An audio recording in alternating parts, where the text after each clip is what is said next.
This is The Toss-Up, where an expert line panel dissects the hottest stories within the world of sports.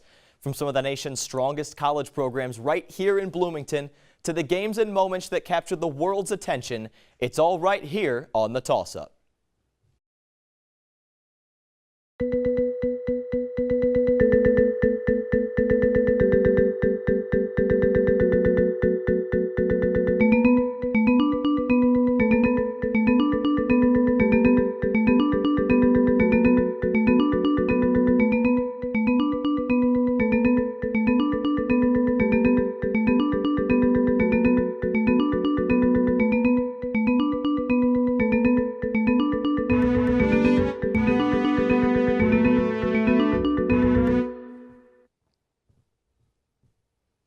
October baseball. It's magical. It's unpredictable. It's emotionally charged. It's everything that is beautiful in sports, and this year is no exception. In fact, this year may be as unpredictable as ever. The Red Sox had an enormous year at the plate, but concerns about the bullpen loom. They take their two stars, one of whom is smaller than me, into a series against the arch-enemy Yankees and their two sluggers, who are bigger than most NFL tight ends. The winner of that series will take on either the reigning champion Astros or the lone pulse of a sports-cursed Cleveland, who have two of the most young and exciting stars in the game. In the National League, well, take your pick. The Brewers and Braves are ahead of schedule and as hot as can be. All eyes are on playoff Kershaw and the Dodgers again. Oh, and the Rockies might spoil the party after they snuck out of Chicago with a 13-inning victory in the wild card. We've spent months talking about Mookie Betts, J.D. Martinez, Giancarlo Stanton, and Aaron Judge. All that talk could cease, in which case we will turn to, well, we have no idea. That's that unpredictability that makes postseason baseball so special. Hi, everybody. My name is Michael Dugan, and this is The Toss-Up. Joining me on the panel this week, we have WIUX broadcaster, the Swiss Army knife of IU Sports Media, Jack Grossman, IUS TV reporter Dan Black, and IUS TV sports director, Auston Matricardi. October is here. It may not feel like it outside. It's too hot, but October is here. Playoff baseball is here, guys. Let's talk about it. Auston, we'll go to you first. Can anyone stop the Red Sox at the plate right now? I think that there's one team that can, and it's the Houston Astros. I think that Astros pitching staff is so good. You look at Verlander, you look at Cole, then you look at their bullpen with guys like Osuna. I think that they're very good all around. The Astros won the season series against the Red Sox 4-3, and they fared better in Fenway Park than they did in Houston. So I think the Red Sox best competition is the Astros at the moment. Well, I mean, before we get ahead of ourselves, we have to go to their first series right now against the Yankees, arguably the greatest rivalry in the MLB, maybe in sports overall. And I would say the only way they can do that is mainly if the Yankees can just out-hit the Red Sox. I mean, they won 2 of their 3 games in their final series of the season, both except for the final game, and the Red Sox just absolutely destroyed them. The Yankees won both games, but they were very high scoring. So that sort of, to me, was a situation where the only way that anybody can stop the Red Sox offensively is to use their own offense against them. Pitching-wise, I think it's just going to be tough just because the Red Sox have so much talent offensively, led by, obviously, Mookie Betts, who's an MVP candidate. So really, to me, the only way to halt the Red Sox offensively is for their opponent, in this case right now the Yankees, to be absolutely fantastic at the plate. But if there is one team that can slow the Red Sox bats down offensively, Houston's a good argument for that. But the Yankees' bullpen, yes, Aroldis Chapman hasn't been as good, but you still got him, Zach Britton, David Robertson, Betances, Chad Green. That's as good of a group of 5 guys anyone has left in the playoffs. And what does it take to win in October? It takes a bullpen. But just look at the offenses, as what Dan said. The Yankees have seemed to found their stride again offensively. The Brewers on the National League side are red hot. The Rockies are insanely hot. The Astros have a 1-5 that's arguably better than anyone's. There's a chance that there, especially in the National League side of the playoffs, where there could be a lot of runs scored in every game. That can make it a lot of fun and evens the playing field with the Red Sox bats. Jack, right back to you. There are a lot of stars in the postseason, but what's a player, or who is a player rather, that not many people know about but they should? How about Tyler White? first baseman, designated hitter for the Houston Astros. Only 210 bats on the season, but almost all of them coming after the All-Star break. This guy's an unknown story, 33rd round pick in the 2013 draft. Really only got serious playing time this year because of the multitude of injuries Houston had right after the All-Star break. But he's slashing in just 210 at-bats. 888 OPS, 12 home runs, 43 RBIs, to where he's getting in the lineup almost every day now, especially when they face a lefty starter. So he's a guy who's not Jose Altuve, not Carlos Correa, Alex Bregman, George Springer. He's one of the other guys in the lineup, but he's as hot as anyone in the Houston Astros order and could be a really big key for them as they try to repeat as champs. Yeah, I like where you're going with that, but I'm going to look at pictures. Walker Buehler, rookie starter for the LA Dodgers, had a 1.62 ERA in September, absolutely killing it this season. Part of, obviously, that great starting rotation behind Clayton Kershaw. It's going to be very interesting to see how he performs in the playoffs in his first playoff appearance. But if he can pitch in the playoffs the way he did in the month of September, they're going to be very hard to stop. And I think he would be able to do that, too, because he was so good in Game 163 Right. against the Rockies on Monday. Right. I'm going to stick in the National League as well, looking at pitcher. I think Kyle Freeland from the Rockies is a name that needs to be heard more. He was fantastic against the Cubs on Monday. He pitched very well. I think he went 6.2 innings. He didn't give up a run. That's very good against a powerful Cubs lineup. He's a University of Evansville alum, former Purple Ace. He won almost 20 games, had a sub-3 ERA. He had the fourth highest WAR, wins above replacement, out of all pitchers in the major leagues, behind Jacob deGrom, Aaron Nola, and Max Scherzer, and he pitches in Colorado. So I think that he's one of the most underrated players in the league, and he needs to get more attention. Former Purple Ace, now an ace wearing purple for the Rockies. Austin, right back to you. Look at that. How about that? Austin, back to you. Most exciting matchup. I think the matchup that I'm most geared up for is Cleveland and Houston. I think these two teams match up so well. Both pitching staffs are very good. Both lineups feature some of the biggest stars in the game today. We're talking about Justin Verlander and Garrett Cole going up against Trevor Bauer and Corey Kluber. And then, lineup-wise, you've got Francisco Lindor and Jose Ramirez going up against Correa and Altuve. I just think there's so much star power in that series that it's hard to not be excited for it. Yeah, I like that pick. I like the Rockies and the Brewers, two teams maybe a year ahead of where we expected. I think a lot of people were waiting for the Rockies to finally break through, led by Nolan Arenado. So I'm really excited to see Arenado, sort of a match of Arenado versus Yelich, two of the top players in the MLB overall, two young stars, two of the hottest teams overall. The Rockies finished won 9 of their last 11, and then on the other side, the Brewers won 9 of the last 10. So two of the hottest teams, and of course, we know that 13-inning win the other night in Chicago, absolutely nuts game. So both those teams super, super hot right now. It'll be interesting to see if the limelight in this playoff experience for two very young teams, who's able to overcome that and kind of get their feet under them and advance. So, wow, I get to choose Yankees Red Sox and get by both of you guys. That shocked me. I was preparing to go with the Brewers and the Rockies because of the reasons you said. Talked about that before. I can't not choose Yankees Red Sox. It's been way too long since we've gotten the rivalry in the postseason. Been all the way since 2004, and the Yankees are finally starting to get back to how well they were playing earlier in the season. They're 2 100-plus win teams. Yankees have the best bullpen in the league. The Red Sox maybe the best offense in the league.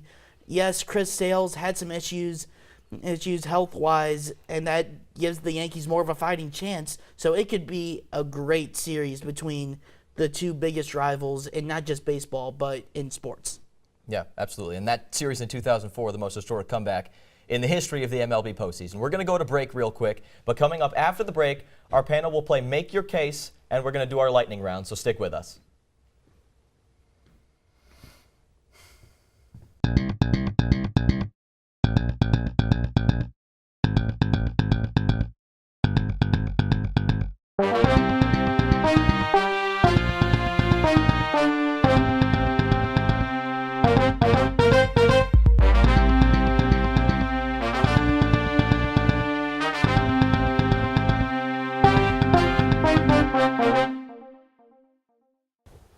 Welcome back to the toss-up. We're talking MLB, but before we keep going, let's toss it to Meredith at the media wall. Meredith?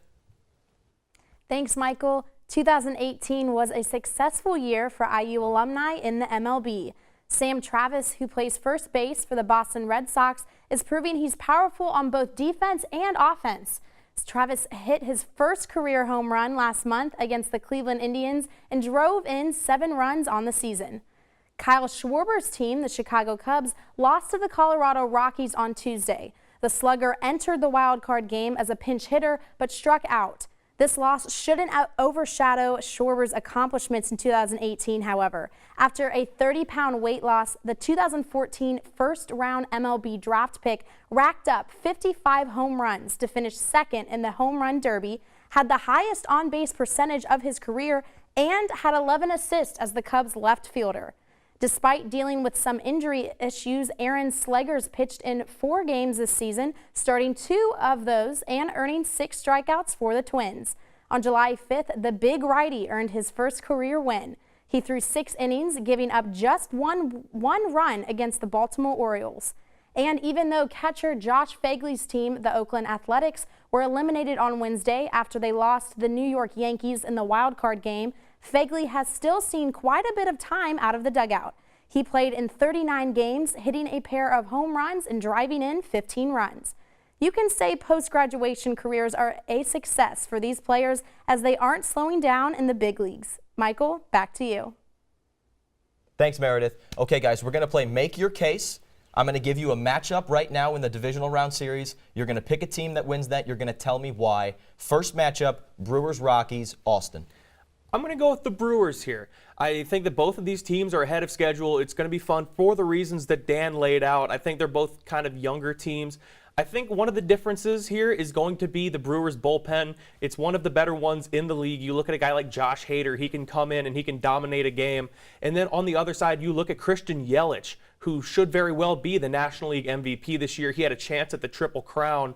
He's just one of the best all-around players in the National League right now. So I look at those 2 stars, and I think that they can propel the Brewers to the series win.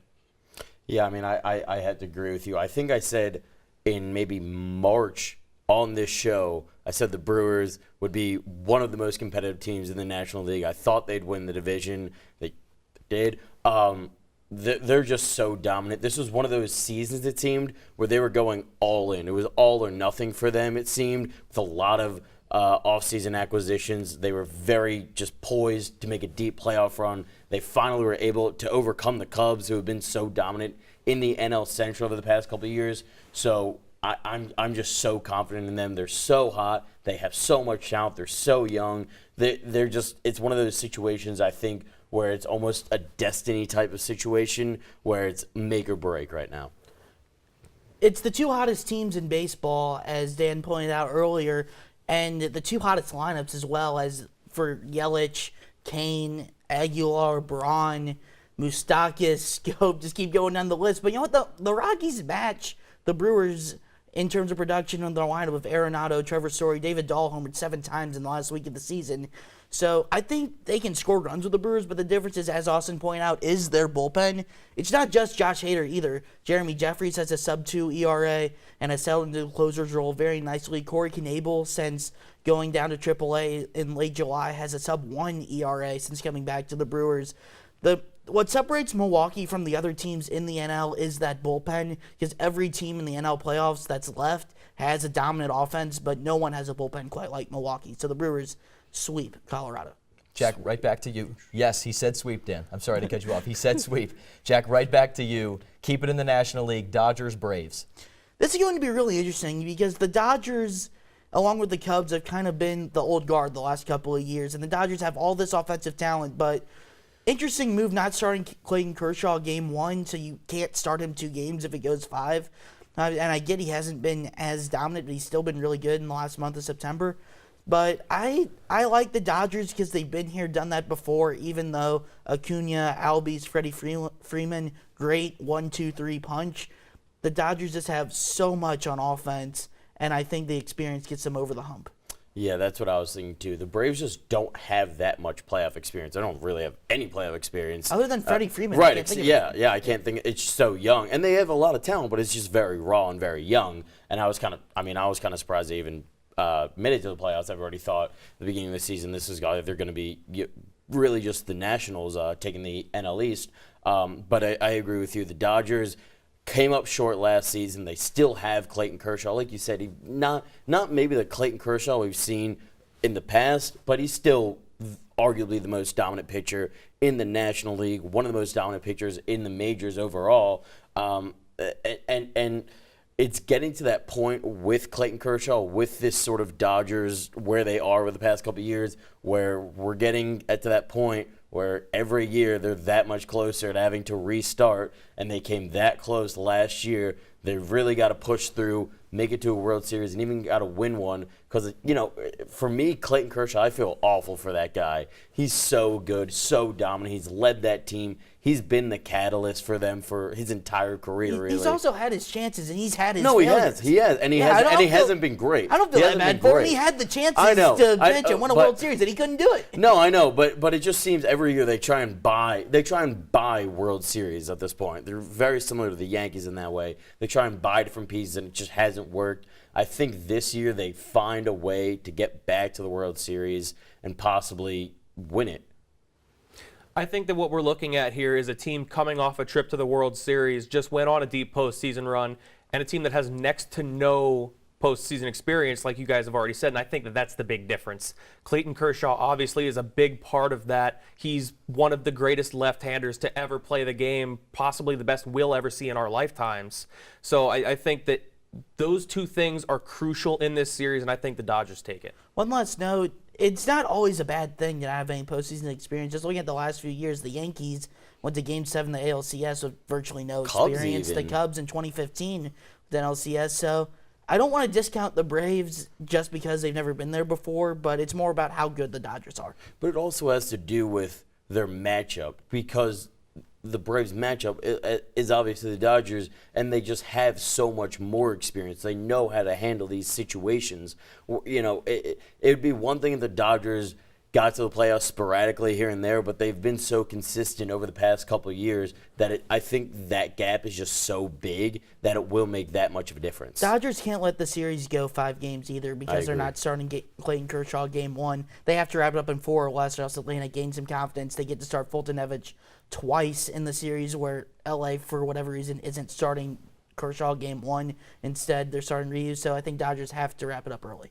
Austin, open this one up for us. Red Sox, Yankees, the big one. This one is going to be very, very interesting. Over the course of the regular season, the home team had the advantage in a large way. If they were up in Fenway, most of the wins went to the Red Sox. If they were at Yankee Stadium, the Yankees took the majority of the games. I think the big difference here is that in the postseason, pitching is king.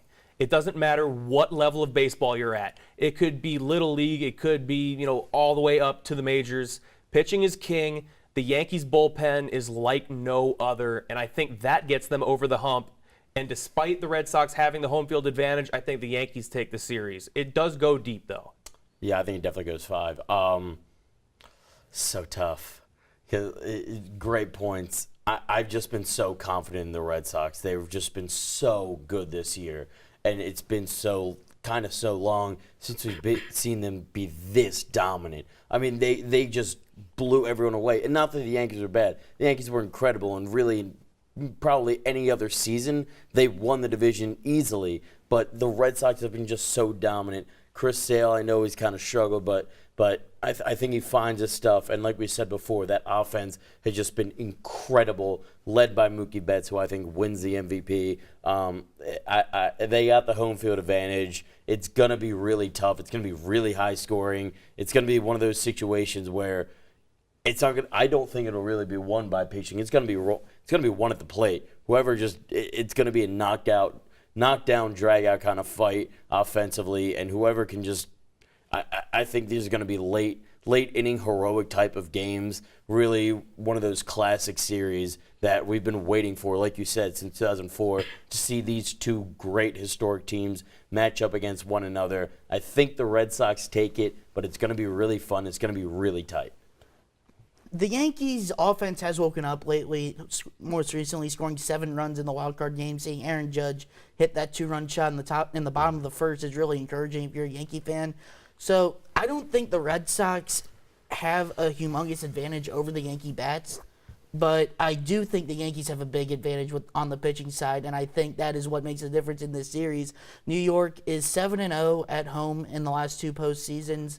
They've been so good at Yankee Stadium, but also Austin talks so much about the bullpen. I mentioned it earlier, but also J.A. Happ, their midseason acquisition, he has a sub-1 ERA against the Red Sox this year in both Toronto and in New York. He has been so good against Boston. I believe they're starting him game 1. They could get him in game 1 and game 5.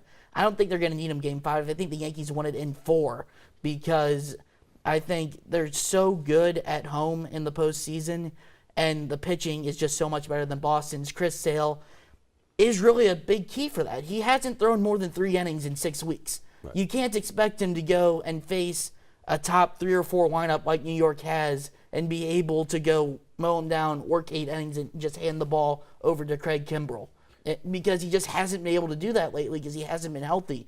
And does that mean you move David Price to the bullpen? Because none of the setup men have really been that effective for the Red Sox. There's just so many question marks on the Red Sox pitching staff. The fact that their bats are better than the Yankees isn't enough for me to believe that they can win the series. So I got the Yankees in 4. I've got 2 more players. We've talked a lot about pitching. I think that 2 keys in this series, one for the Yankees is going to be Luis Severino. It's been talked about a lot. When Severino is hot, he's blazing hot. He can be one of the best pitchers in the major leagues on a given night. And then on the other hand, he can turn into Mr. Hyde and he can give up 5 or 6 runs in an inning. So I think that he's huge for the Yankees. And we talked a lot about Chris Sale, but I think David Price is just as important. He's had hot postseasons in the past, but the Yankees have been a bit of a boogeyman for him in recent years. So can he overcome that? Can he be an impact player for the Red Sox? All right, we got one more matchup to get to. Astros, Indians. Jack, we'll start with you. I mean, there's a lot of star power on both sides, but again, going back to the pitching, yes, Cleveland has Kluber and Bauer, but I'll take the tandem of Verlander, Garrett Cole, Keuchel, going on and on and on so much pitching. Plus, they have the offense to back it up. And I like the length of the Astros offense better. Yes, both teams have spectacular top 4s, whether it be Springer, Altuve, Bregman, Correa on Houston's side, or on Cleveland's with Lindor, Jose Ramirez, Encarnacion, so on and so forth.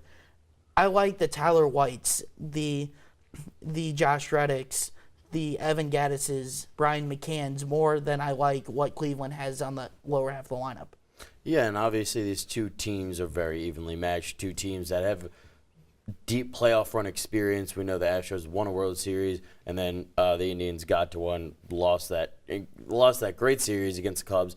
But like you said, it's almost for the Astros, it's one of those things where you can't just name a couple guys, offensively or from pitching wise. It's just a list that goes on and on and on. And that's just tough to deal with. When you can go 4 starters deep and see them confidently go 6-7 innings, and then you look at the offensive side and you got guys like Altuve and Correa and so on and so forth that can light it up game in, game out. I mean, it's just tough to deal with. And as good as the Indians are, I think the Astros are just that much better. In a day of bullpenning being ever popular in baseball, the Astros won a World Series and are trying to do it again this year the traditional way, and it's really fascinating to see. Yeah. This series, I've already said this a couple times, but I'm very excited about this one. It's going to be fun. It's going to be electric. These teams are both great. The last 2 American League champions going head-to-head in the divisional series. I think that both pitching rotations are very good. I think that the Astros are just a little deeper, and I thought that Jack made a very good point about the depth in the lineup. That both tops of the lineups are great, but once you get to the bottom, I think Houston's a little better. I think it's going to be interesting to see how Terry Francona decides to utilize Andrew Miller, one of the most impactful relievers in the major leagues when he's on his game. He can go a couple innings here and there. He can put out fires for Cleveland. So I think that he's an impact player. I think that also Josh Donaldson former, MVP type player, kind of fallen off a little bit, but he's one of those guys at the back of the Cleveland lineup, not one of the stars necessarily, but I think he could be huge as well. If he gets hot, maybe he helps Cleveland make a little push, but ultimately I think that this is Houston's series. All right, time for the lightning round. Your answers have to be 10 seconds or less. That's a strict deadline, Mr. Grossman. 10 seconds or less. We'll start with you. Who wins the National League? Oh, the Milwaukee Brewers. Every NL team in the playoffs has a great lineup. Only the Brewers have a great bullpen, so Milwaukee gets it done. I said the Dodgers earlier. I retract that statement. I agree with you. The Brewers. I've been so high on them since even during spring training. Like you said, every team at the plate is great, but you need the bullpen. You need the pitching. When it gets 7th, 8th inning, and obviously to close it out, they just have that, and no one else really has that. I'm going to go with the Dodgers. I think that they see their window to win a championship closing, and they are going to go all in this year. It's going to be a big one for them because they don't know how many more shots they're going to get, especially with Clayton Kershaw. Good salesman. Only took 10 seconds to convince him really, on his come own on. mind. Yeah. American League, who wins it? I think that it's going to be the Astros. I think they're all around just the best team talent-wise, maybe not production-wise this season, but they've got a lot of depth. Yeah, I got to go with the Astros, too. I really am high on the Red Sox, but the Astros just have, like you said, so much depth, both pitching-wise and at the plate. Wish I could disagree, but I'm also going with Houston. They're better than they were last year, adding Garrett Cole, and also better bullpen this year as well with Ozuna and company. World Series champion is? The Houston Astros. They are the best team in baseball, and they're going to prove it again, beating the Milwaukee Brewers in 6 games. I'm going to say that goes to 7, but I agree. Houston just so dominant. And maybe next year with the Brewers, because they do have so much talent. They are very deep, but they're just inexperienced. And when you have a team that, like Houston, that's just as deep, if not even deeper than Milwaukee, it's just hard to see how they can't lose. Alex Bregman wins the MVP, by the way. There you go. I'm going to go with the Astros. I think that top 2 of Verlander and Cole is just very hard to deal with. In a 7-game series, you could see them both twice. All right, it's the end of the show. Austin, we'll go to you. What is everybody's last word, one word, on the MLB postseason? Electric. Exciting. October. October. I mean, the only one that's factually correct you can prove with evidence. Yes. All right, guys, thanks for coming on the show. And that does it for the show this week. Be sure to continue the discussion on our Twitter page at IUSTV Sports and on Facebook at IUSTV Sports. You can always give any suggestions for the show and ask any questions you may have. Toss it up. Find out if we'll catch it. We'll see you next time.